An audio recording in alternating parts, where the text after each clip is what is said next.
Oke, Assalamualaikum warahmatullahi wabarakatuh. Selamat datang di kelas riset operasi. Video ini saya buat dengan tujuan mempermudah kalian untuk semakin memahami dari materi yang sudah saya sampaikan minggu lalu. Begitu, karena setelah saya berdiskusi dengan Betsy selaku PJMK, ternyata Betsy menyampaikan masih banyak teman-teman yang belum memahami dengan materi yang baru saya sampaikan ini. Bahwa sebetulnya materi ini tuh mudah sebetulnya, dan saya yakin kalian kalau sudah tahu alurnya begitu pasti akan bisa cepat menghitungnya, cepat untuk menemukan solusinya seperti itu. Jadi balik lagi pada materi yang sebelumnya bahwa ini adalah model transportasi. Sebetulnya model transportasi itu apa sih gitu ya. Jadi model transportasi itu sebetulnya adalah sama dengan representasi dari suatu sistem jaringan yang berisi banyak titik, kemudian titik-titik tersebut dihubungkan oleh garis-garis atau saluran. Nah, masalah jaringan tersebut dapat diselesaikan dengan sebetulnya dapat diselesaikan dengan linear programming yang sudah kita pelajari pada materi sebelumnya.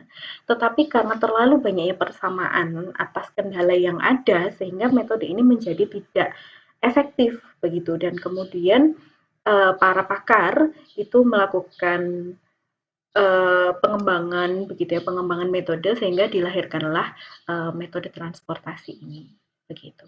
Nah, sebetulnya metode transportasi ini seperti apa sih gitu ya.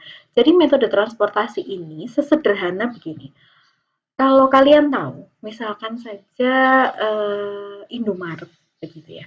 Indomaret itu mereka punya gudang, tapi mereka juga punya toko-toko retailer yang kalian temui. Jadi sebetulnya mereka itu para toko-toko itu meminta stok barang ke gudang begitu. Dan gudang itu menyetok sejumlah barang ke toko. Nah, gudang menyetok sejumlah barang itu sesuai dengan kapasitas yang ada di dalam gudang. Nah, sementara toko melakukan permintaan barang sesuai dengan kebutuhan pelanggan itu ada berapa. Begitu. Jadi, sesederhana itu bagaimana kita mendistribusikan dari suatu barang kita mendistribusikan barang dari suatu tempat ke tempat yang lain gitu.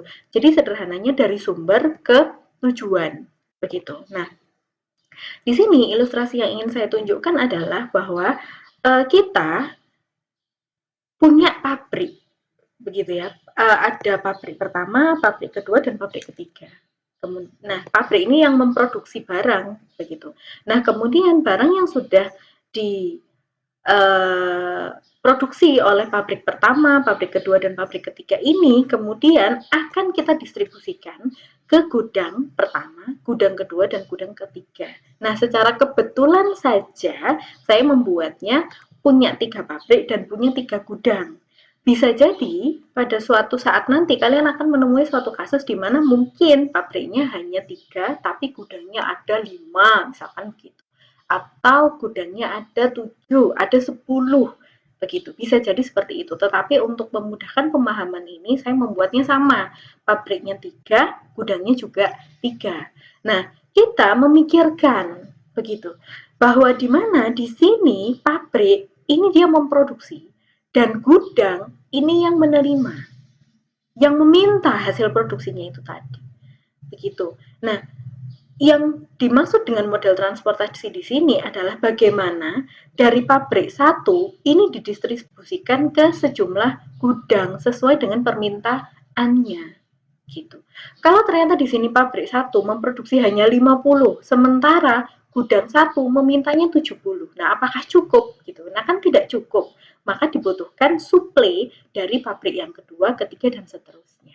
Nah, yang akan kita cari formulasinya adalah bagaimana cara kita untuk mengantarkan barang itu, dan nah, di sini ada hambatan berikutnya yaitu adalah biaya transportasi. Jadi ketika kita akan mengirimkan barang dari satu pabrik ke gudang, itu satu yang kita pikirkan pasti adalah biaya transportasinya habis berapa. Kan pasti kita inginnya barang yang tersampaikan banyak, biaya transportasinya sedikit saja. Nah, itu kan orang Indonesia kan kayak gitu ya. Pengennya dapat yang banyak tapi harganya yang paling murah. Nah, itulah yang akan kita cari formulasinya pada pada model transportasi. Nah, ini kita lewati saja karena sudah saya jelaskan di awal tadi. Nah, ini adalah masalah transportasi seimbang, gitu ya. Jadi kenapa apa Bu yang dimaksud dengan masalah transportasi seimbang? Masalah transportasi seimbang ini adalah bagaimana kita menjabarkan masalah transportasi dari satu gudang ke tujuan, dari satu sumber ke tujuan, gitu ya.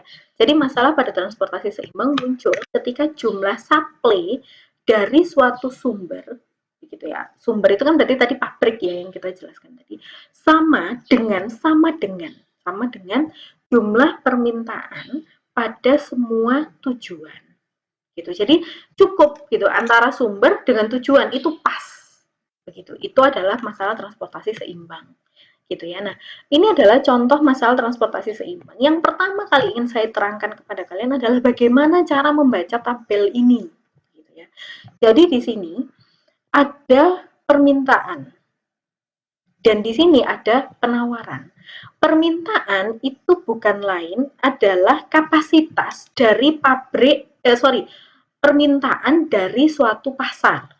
Sementara penawaran adalah kapasitas yang telah diproduksi atau dimiliki oleh suatu sumber atau suatu pabrik, gitu ya. Di sini diceritakan bahwa ada 3 pabrik, yaitu pabrik pertama, pabrik kedua, dan pabrik ketiga. Sementara dari pabrik itu akan dipasarkan ke 3 tempat, yaitu pasar A, pasar B, dan juga pasar C. Nah, yang harus kita perhatikan di sini adalah yang pertama, pabrik satu hanya mampu mendistribusikan sebanyak 120 barang. Pabrik yang kedua 80 barang dan pabrik yang ketiga juga 80 barang. Begitu. Nah, sedangkan untuk pasar A meminta barang sejumlah 150, pasar B 70 dan pasar C 60. Begitu. Paham ya adik-adik ya, bahwa yang ada di kolom terakhir atau kolom keempat ini adalah kemampuan produksi pabrik, sedangkan yang berada di bawah sendiri atau di baris ke-5 ini adalah permintaan pasar. Begitu. Jadi pabrik mampu nyokong, mampu suplai pada jumlah tertentu, tapi pasar juga punya aku minta berapa, semacam seperti itu, gitu ya. Dan yang di tengah ini apa, Bu? Nah, yang di tengah ini adalah biaya transportasinya. Biaya transportasi dari pabrik 1 ke pasar A itu Rp8. Dari pabrik 1 ke pasar B Rp5. Dari pabrik 1 ke pasar C Rp6. Dari pabrik 2 ke pasar A Rp15. Dari pabrik 2 ke pasar B Rp10 dan seterusnya. Kalian bisa baca sendiri ya. Gitu. Nah, ini adalah ilustrasi dari transportasi seimbang itu tadi, bahwa di sini kita punya supply-nya itu tadi adalah pabrik ya, pabrik 1, pabrik 2 dan pabrik 3, di mana pabrik 1 tadi mampu untuk mensuplai 120, pabrik 2 dan pabrik 3 masing-masing 80. Sementara di sini ada permintaan. Permintaan pasar yang pertama atau pasar A tadi adalah 150, pasar B atau pasar 2 itu adalah 70 dan pasar C itu 60 gitu ya. Nah, masalah ini dapat dirumuskan sebagai suatu masalah linear programming yang sudah kita pelajari sebelumnya, di mana XIJ itu adalah jumlah barang yang diangkut, jumlah barang bukan biaya ya, jumlah barangnya. I itu adalah pabrik dan J itu adalah gudang, gudang yang meminta atau pasar tadi ya, gudang atau pasar. Nah, maka di sini tujuan kita adalah meminimumkan bagaimana transportasi dari pabrik 1, 2, dan 3 bisa didistribusikan ke pasar A, B, dan C. Begitu. Maka formulasinya adalah tadi sesuai dengan yang sudah kita tentukan biayanya pada yang ada di slide sebelumnya di slide ini, maka 8x1 ditambah 5x2 ditambah 6x3 ditambah 15x21 10x22 ditambah 12x23 dan seterusnya dengan syarat seperti ini. Jadi kalau mau kita hitung dengan linear programming, kita akan menemukan sekitar 7 kendala begitu. Nah, dengan satu fungsi tujuan ya. Nah, kalau kita mau menghitung ini dengan metode linear programming, bisa dibayangkan pasti akan banyak sekali tabel dan iterasi yang harus kita buat, dan itu tidak efektif dan efisien, membutuhkan waktu yang lama untuk menemukan metode penyelesaian. Nah, oleh sebab itu muncullah yang disebut dengan tabel transportasi. Gitu. Nah, tabel transportasi ini apa? Gitu ya. Jadi tabel transportasi ini terdiri dari sejumlah kolom dan baris. Jadi yang ini adalah kolom dan ini adalah baris, di mana menyerupai matriks yang merepresentasikan M kali N. M kali N. Begitu ya.